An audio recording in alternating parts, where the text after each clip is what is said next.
Makanya yang suka geser-geser tanah silakan. Silakan.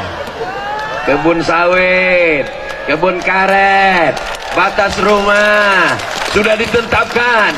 Badan Pertanahan Nasional sudah menetapkan batas tanah. Ini panjangnya, disaksikan, dipoto. Oke, janji, deal. Besok dia geser. Saya nggak ngelarang, silakan aja, silakan. Tapi tengok nanti. Itu masih dikubur, belum lagi di akhirat. Apa kata Nabi SAW? Siapa yang menggeser sempadan batas tanah qaida shibrin, sejengkal kau geser, uida tuwiqa, dililitkan ke lehernya sab'i aradin, 7 lapis tanah ke bawah, 7 lapis tanah akan melilit lehermu. Alhamdulillah, alhamdulillah, kami nggak pernah geser sejengkal. Terus 5 meter, tahankanlah. Nangis di pintu Ka'bah, ya Allah. Memangnya selesai dengan doa ya Allah ya Rabb?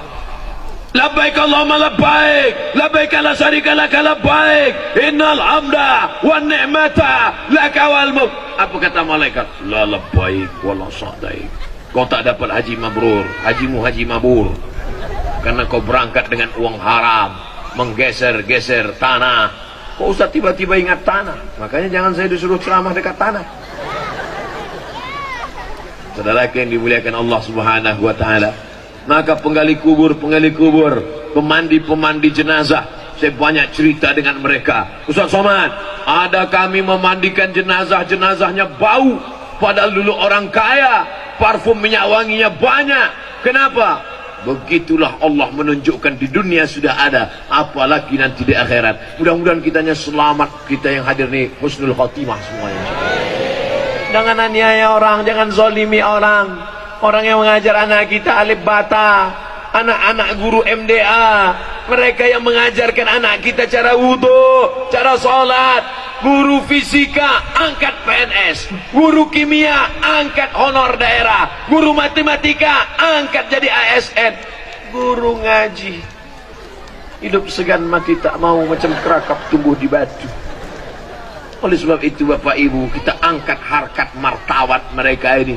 Kalau mau Allah tetap menurunkan ketenangan, dan Sukamara tetap menjadi baldatun thayyibatun wa rabbun ghafur. Amin. Ini anak-anak yang sekarang ibu gendong, ini anak-anak yang sekarang ibu bawa hari ini, ibu-ibu yang hari ini membawa anak, insya Allah anak yang dibawa pagi ini semuanya menjadi anak yang soleh dan solehah. Lebih 40 orang mengaminkannya. Saya kalau mau dipoto saya harus itu dulu, karena banyak foto yang di share di internet yang posenya sedang nggak bagus. Menurut saya sudah.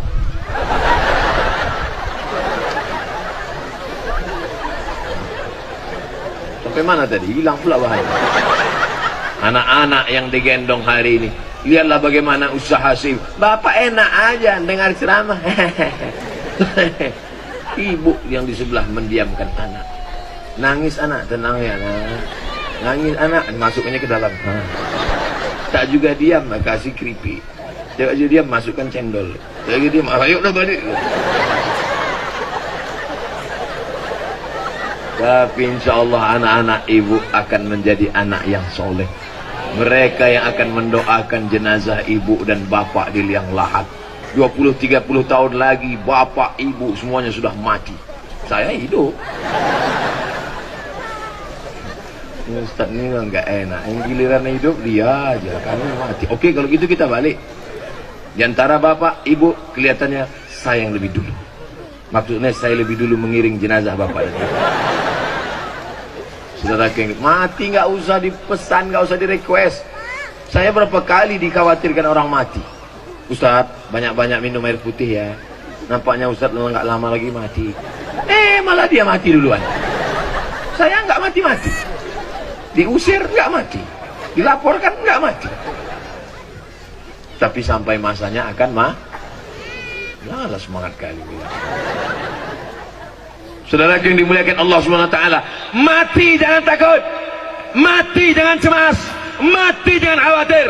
Yang perlu kita takutkan adalah apa yang kita bawa mati. Itu mobil yang mewah, cantik-cantik itu. Mohon maaf kalau kebetulan mobilnya yang saya tunjuk. Ada mobil mewah itu dibawa mati? Enggak ada. Tapi ada mobil yang dibawa mati. Mana dia? Mobil wakaf ambulansi. Mobil ibu ada 5, mobil bapak ada 3. Datang ke masjid. Ini mobil saya wakafkan. Untuk apa? Untuk membawa jenazah yang gemuk-gemuk saja. Jenazah Abdul Somad jangan, cukup dipikul. Saya insya Allah ringan. Kemarin di hotel kan ada timbangan, naik saya ke atas. Ternyata saya sudah bertambah 53. Rupanya pakai sepatu. Saudara yang dimuliakan Allah SWT, mobil bisa dibawa mati dengan syarat apa? Wakafkan masjid, serahkan mobil ke masjid supaya ada jenazah-jenazah, ada orang tua.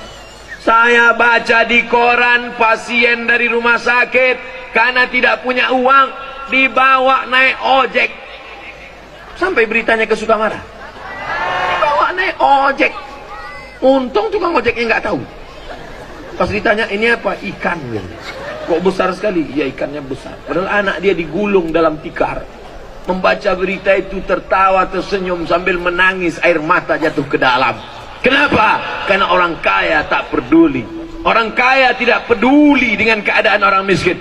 La yu'minu ahadukum, kamu tidak beriman hatta yuhibba li akhi, sampai kau sayang kepada saudaramu ma yuhibbu li nafsi, sama seperti sayang pada diri sendiri.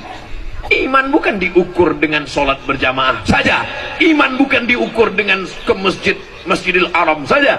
Tapi iman diukur bagaimana kita peduli kepada tetangga, saudara, kawan, sahabat kita. Setelah mendengar ceramah ini, gimana? Siap mewakafkan mobilnya untuk mobil ambulan orang miskin, orang susah?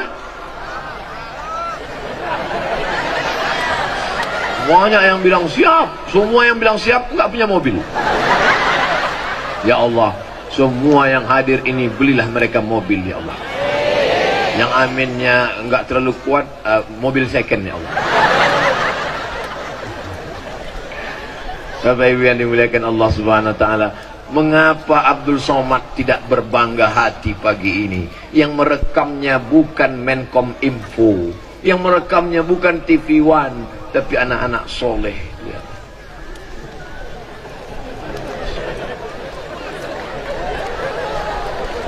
Diajaknya kawan, bro kita sedang disorotnya. Di tempat lain anak sebesar itu sedang cabut di tepi sungai mabuk lim kambing. Di tempat lain anak sebesar itu sedang cabut main game online PlayStation di warnet, nembak musuh nggak mati-mati. Di tempat lain anak sebesar itu kemana dia hilang? Sedang melawan bapaknya, emaknya durhaka. Tapi di Sukamara, anak sekecil itu datang mendengar ceramah, mendekati ustadz, mengambil gambar ustadz, pulang ke rumah, akan dia tonton, akan dia ulang. Ada ustadz dalam kepalanya. Mereka yang akan mewarisi dunia menjadi pemimpin Sukamara 20-30 tahun akan datang. Abdul Somad mati dimakan cacing tanah, nggak apa-apa. Abdul Somad mati ditelan zaman, nggak apa-apa. Tapi ajaran pengajian, sedihkah Abdul Somad meninggalkan dunia? Tidak, karena ada 1000 Abdul Somad lahir di Sukamara. Ini anak kecil pakai jilbab, di tempat lain sudah mau mati nggak pakai jilbab, sudah tua, leher sudah macam leher onta, tetap juga pakai jilbab. Lipstick dipasang di atas, turun ke bawah. Begitu tuh. Celak dipasang ke sini, luntur. Macam film Joker. Masih juga pakai lipstick. Tapi di Sukamara anak-anak kecil dipasangkan jilbab. Anak kecil jilbabnya panjang, yang nampak hanya wajah dan tangan. Inilah negeri baldatun thayyibatun wa rabbun ghafur. Tapi dengan syarat dan ketentuan berlaku. Ramaikan masjid dengan sholat Suami-suami, laki-laki, kalau memang kalian gagah perkasa, laki-laki yang laki-laki sejati, bukan yang badannya berotot, tegap, kumis melintang, tatu kanan dan kiri. Laki-laki yang gagah perkasa, bukan laki-laki yang bininya 4 dan 5. Laki-laki yang gagah perkasa adalah laki-laki yang sholat berjamaah. Ini anak-anak gadisku, jangan sampai nanti kalian digoda sama laki-laki. Apa kata mereka? Lautan kan kuseberangi, bukit kan kudaki, Masjid Agung kulewati. Apa itu? Kalau memang kau jantan perkasa, datang kau ke masjid, sholat berjamaah. Betul? Ibu, jangan terima calon menantu yang tak sholat. Jangan terima calon menantu yang tak sholat. Jangan terima calon menantu tidak sholat. 3 kali kau ulang. Setuju? Awas kalau kalian terima laki-laki sakau. Ya Allah, ibu-ibu ini, kasihlah mereka menantu yang soleh-soleh. Di mana mereka? Tidak jauh dari ibu. Inilah. Yang senyum yang lajang aja. Ini anak udah 5 senyum. Ibu, calon menantu ibu di sini. Kok masih lajang? Ibu begitu, bapak ikut senang. Tidak ada gunanya kaya. Saya sudah banyak lama hidup, banyak dirasa, jauh berjalan, banyak dilihat, lama jadi ustadz, banyak yang curah. Ustadz Somad, saya sangka dulu kalau nikah sama dia bahagia. Dia PNS, pengusaha, mobilnya megah, rumahnya mewah. Saya sangka kalau nikah sama dia bahagia, ternyata Pak Ustadz rasanya seperti tidur sama babi hutan. Kenapa gitu, Bu? Dia nggak sholat. Apa yang bisa saya lakukan, Pak Ustadz? Suami saya nggak sholat, nyanyi. Hah? Sudah ada surat teguran dari anggota DPD. Kenapa nyanyi, Pak Ustadz? Bukannya doa. Suami saya nggak sholat. Jadi apa yang saya lakukan, Pak Ustadz? Ibu cukup nyanyi aja pagi-pagi. Apa nyanyinya, Pak Ustadz? Sepohon kayu daunnya rimbun,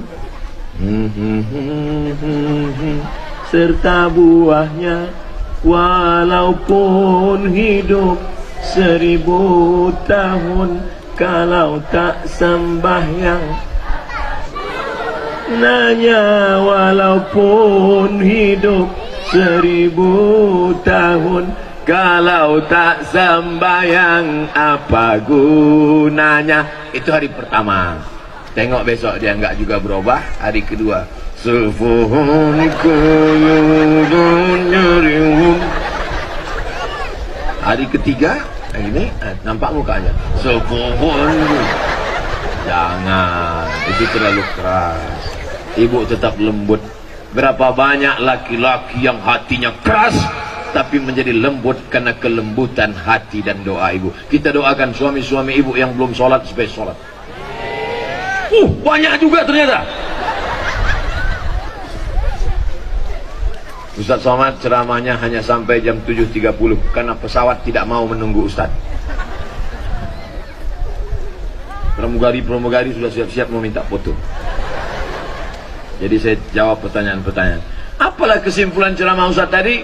2. Yang pertama, siapkan infrastruktur, wakaf tanah, wakaf semen, wakaf bangunan, wakaf mobil, wakaf ambulan. Setuju? Yang kedua, setelah infrastrukturnya siap, maka dirikan sholat berjamaah di dalam, angkat imamnya, kasih gaji, buat fit and proper test, adakan lomba azan, angkatan lomba musabaqah imam, adakan lomba marhaban, lomba baca yasin, lomba, pokoknya lomba-lomba segala lomba. Siapa dewan jurinya? Abdul Somad akan datang jadi dewan juri. Bulan berapa? Bulan Mei. Kenapa mesti Mei? Maybe yes, maybe no.